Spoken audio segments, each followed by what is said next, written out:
자, 게임을 할 때는 이런 느낌이고요. 조작은 두 모델 모두 크기가 커서 이렇게 바닥에 두고,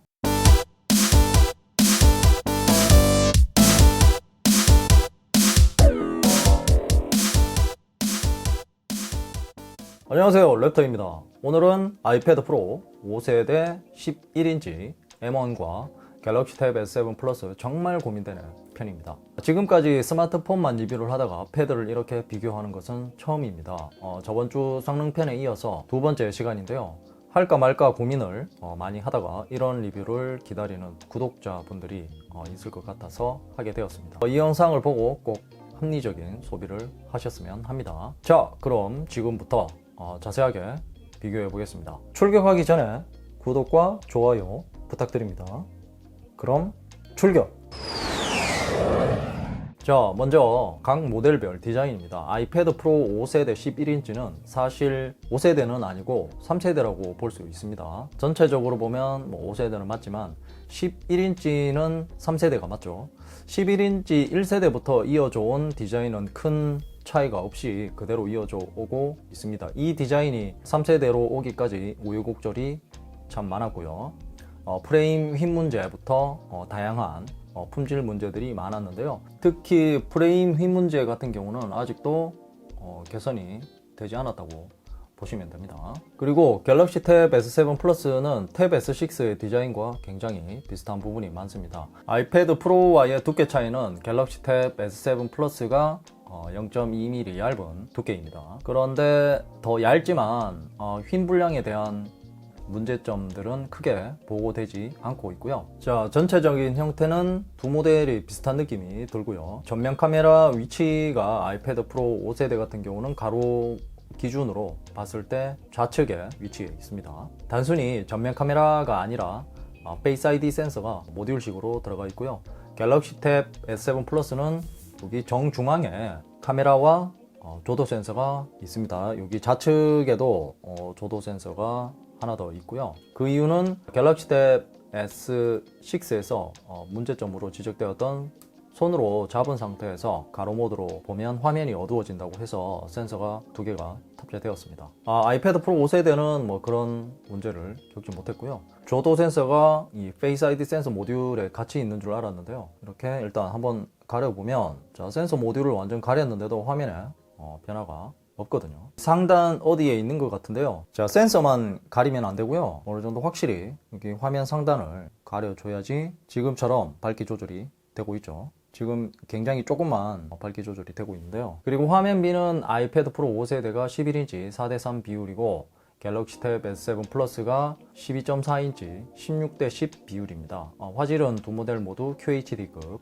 화질이고요. 크기는 아무래도 갤럭시 탭 S7 플러스가 12.4인치이기 때문에 물리적인 크기도 큽니다. 자, 가로 모드 기준으로 이 세로 방향의 차이는 큰 차이가 나지 않지만, 가로 방향은 갤럭시 탭 S7 플러스가 아이패드 프로 5세대보다 37.4mm가 더 깁니다. 자, 무게는 갤럭시 탭 S7 플러스가 아이패드 프로 5세대에 비해서 107g 더 무거운 575g이고요. 두 모델 모두 300g 이상이기 때문에 양손으로 들고 장시간 사용하기에는 무거운 무게이고요. 당연히 누워서 사용하기에도 굉장히 부담스러운 무게입니다. 확실히 갤럭시 탭 S7 플러스가 더 무겁고요. 오른손으로 들었음에도 불구하고 더 확실히 무겁게 느껴집니다. 100g의 차이가 크긴 큽니다. 그리고 보통 케이스를 끼우고 사용하시기 때문에 실사용 무게는 더 늘어나겠죠. 자, 후면을 보면 아이패드 프로 5세대 11인치는 실버 색상입니다.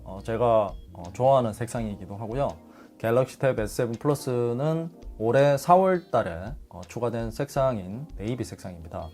이 색상도 제가 좋아하는 색상입니다. 지금 보시는 것처럼 지문 등 손때는 아이패드 프로 5세대가 덜 타고 거의 표시도 나지 않죠. 제가 평상시에는 케이스를 끼우고 사용하기 때문에 그런 것도 있고요. 그렇게 따지면 갤럭시 탭 S7 플러스도 제가 케이스를 끼우고 사용함에도 벌써 이 부분에 손자국이 굉장히 많습니다. 지금 또 조금 지저분한 느낌이 나고요. 그리고 아이패드 프로 5세대는 매직 키보드가 장착되는 포고핀이 이 부분에 위치해 있습니다. 후면에 있고요. 갤럭시 탭 S7 플러스는 포고핀이 측면 하단에 위치해 있습니다. 카메라는 두 모델 모두 두 종류의 카메라를 탑재했고요. 전체적인 카메라 성능은 아이패드 프로 5세대가 더 좋고요. 특히 라이다 센서까지 장착되어 있습니다. 자, 다음으로 두 모델의 실사용성에 대해서 알아보겠습니다. 자, 영상을 볼 때는 이런 느낌입니다.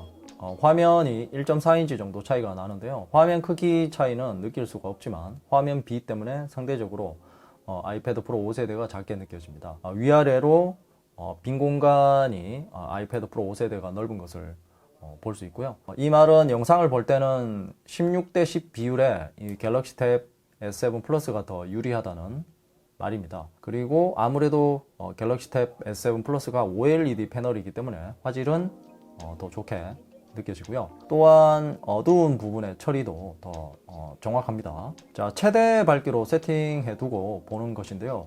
밝기 또한 갤럭시 탭 S7 플러스가 더 밝은 느낌이고요.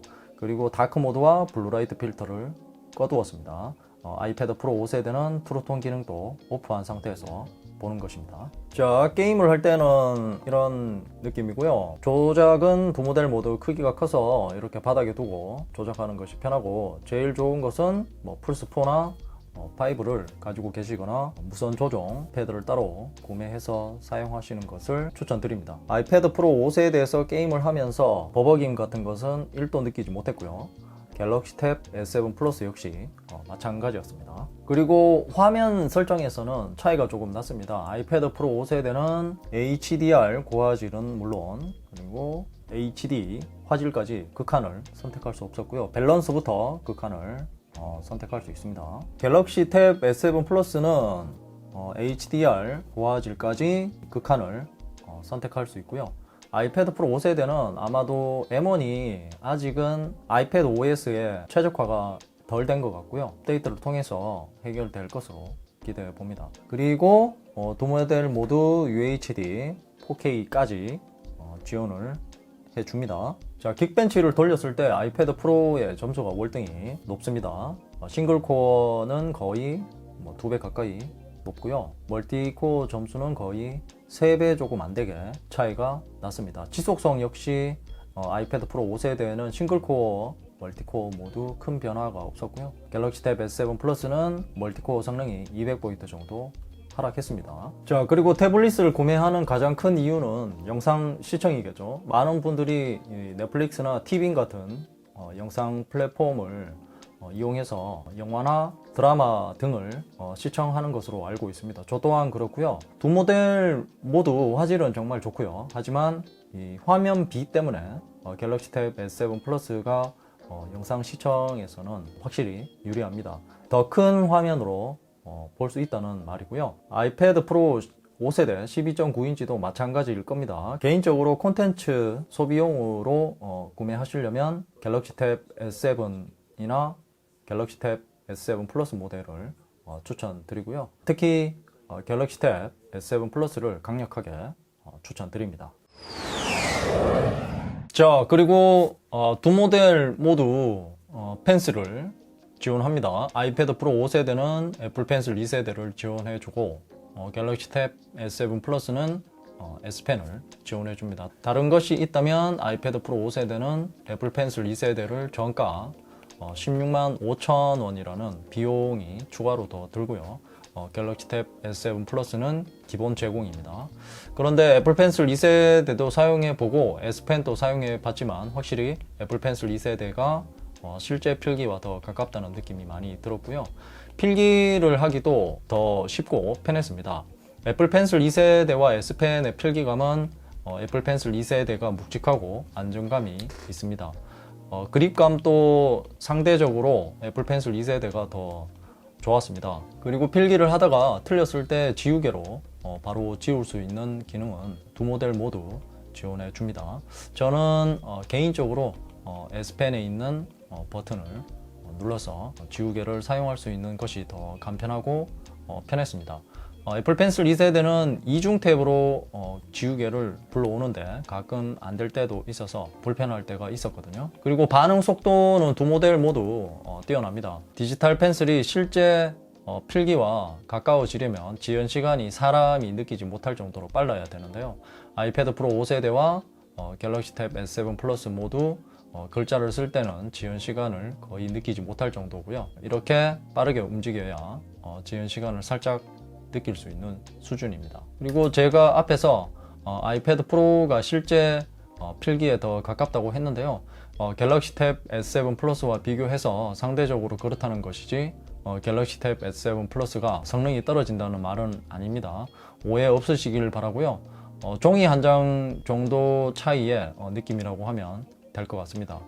주관적인 견해이니까 참고만 하시고요. 그리고 아이패드 프로의 가장 큰 장점은 애플 펜슬 2세대를 활용할 수 있는 앱들이 굉장히 많다는 것입니다. 애플에서 제공하는 기본 앱을 제외하고 대표적인 필기 앱인 굿노트가 있고요. 그리고 전문가분들이 사용할 수 있는 그림 그리기 툴인 프로크리에이트가 있습니다. 그리고 오도비에서 출시한 전문가용 앱이죠. 오도비 일러스트레이터 드로우와 그리고 오도비 포토샵 스케치 등이 있습니다. 이외에도 애플 펜슬을 활용한 앱들이 정말 많이 있으니까요. 자신에게 맞는 앱들을 선택해서 사용해 보시면 좋을 것 같습니다. 그리고 상대적으로 갤럭시 탭 S7 플러스는 S펜을 활용한 앱들이 많이 없어서 부족함이 많았는데요.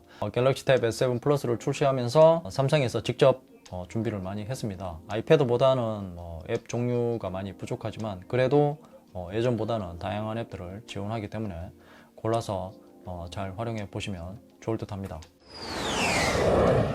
자, 다음은 이런 큰 화면을 가진 패드에서 빼놓을 수 없는 멀티태스킹 기능을 알아보겠습니다.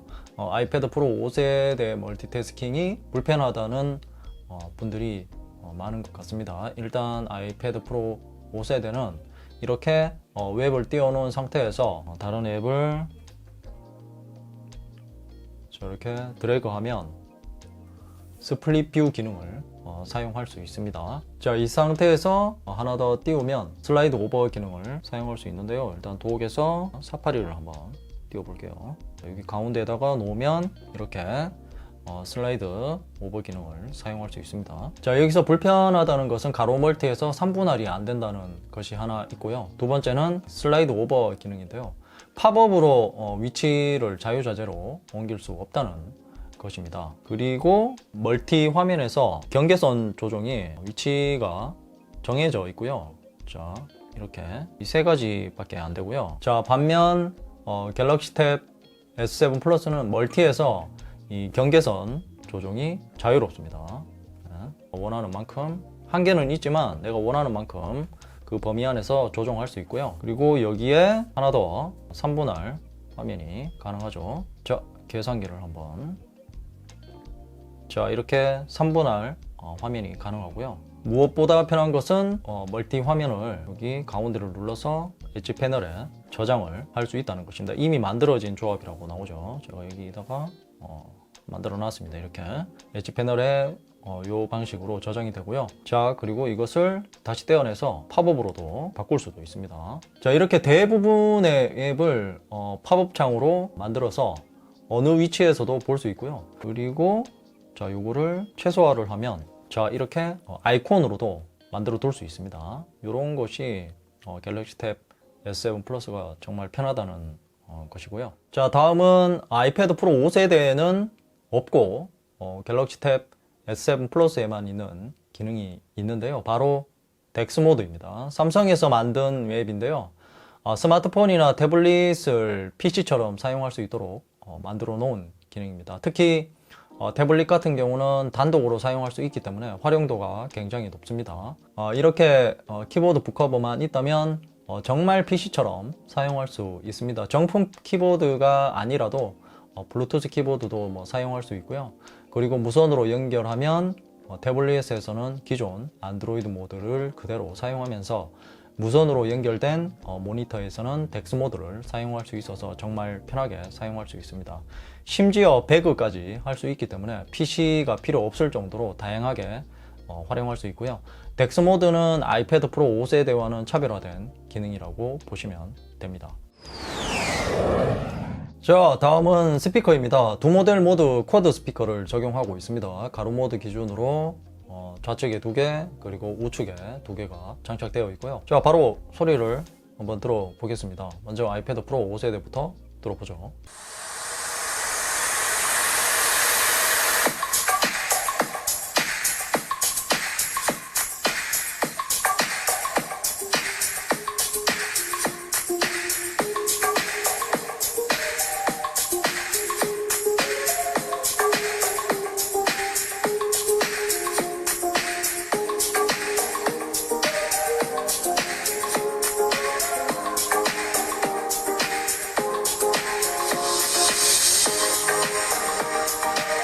자, 다음은 갤럭시 탭 S7 플러스의 소리를 들어보겠습니다.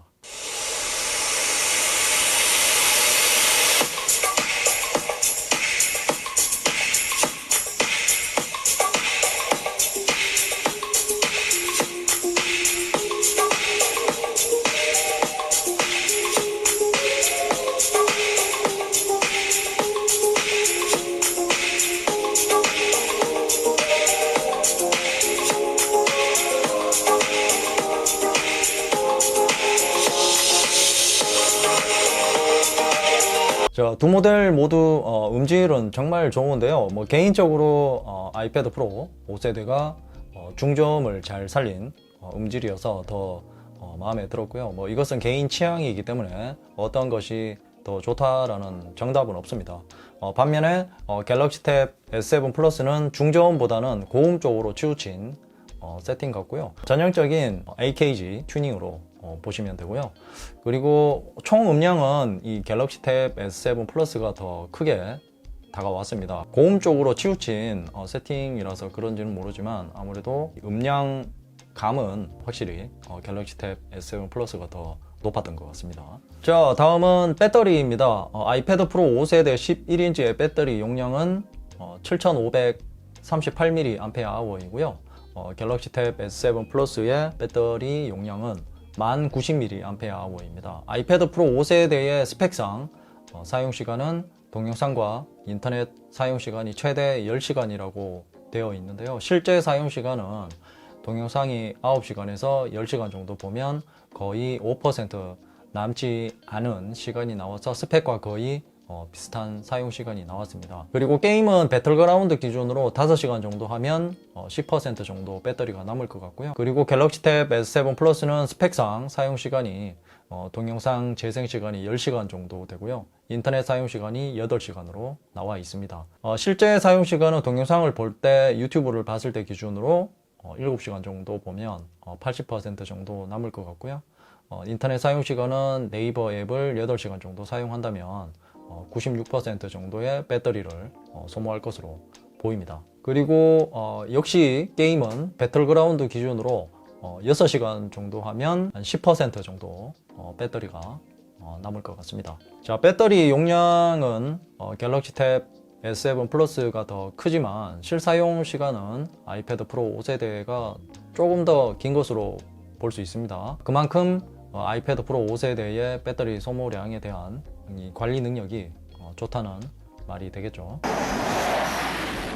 자, 그럼 이제 정리를 해보겠습니다. 이렇게 두 모델을 성능편에 이어서 실사용편인 정말 고민되네까지 해봤는데요. 막상 서로 비교를 해보니까 어떤 모델이 절대적으로 뛰어나다는 말은 못하겠습니다. 자신의 사용 패턴과 라이프 스타일에 맞게 기기를 고르면 될 듯 하고요. 자, 일단 본인이 전문적으로 예술 쪽이나 그리고 그러니까 아티스트 쪽으로 일을 하신다거나 아니면 취미적으로 전문가는 아니지만 그림 그리는 취미나 사진을 주로 찍고 편집하는 것을 좋아하는 분들은 아이패드 프로 5세대를 추천드리고요. 거기에 추가로 현재 아이폰과 맥북 프로를 동시에 사용하는 애플 생태계를 이미 갖추고 계시거나 그러한 생태계를 갖추고 싶은 분들에게도 아이패드 프로 5세대를 추천드립니다. 그리고 나는 영상이나 콘텐츠 소비용으로 주로 사용하고 싶다면 갤럭시 탭 S7 플러스를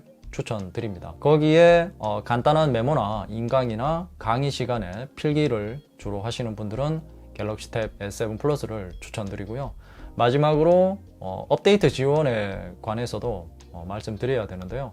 업데이트 지원은 아무래도 애플이 월등히 뛰어납니다. 기기 하나로 3년 이상 길게 사용하실 분들은 아이패드 프로 5세대가 더 좋지 않을까 하는 생각을 해봅니다. 이상으로 아이패드 프로 5세대와 갤럭시 탭 S7 플러스 정말 고민되네였습니다. 궁금한 점이 있다면 댓글로 남겨주시고요. 이 영상이 도움이 되었다면 좋아요, 구독하기, 그리고 알림 설정도 잊지 마세요.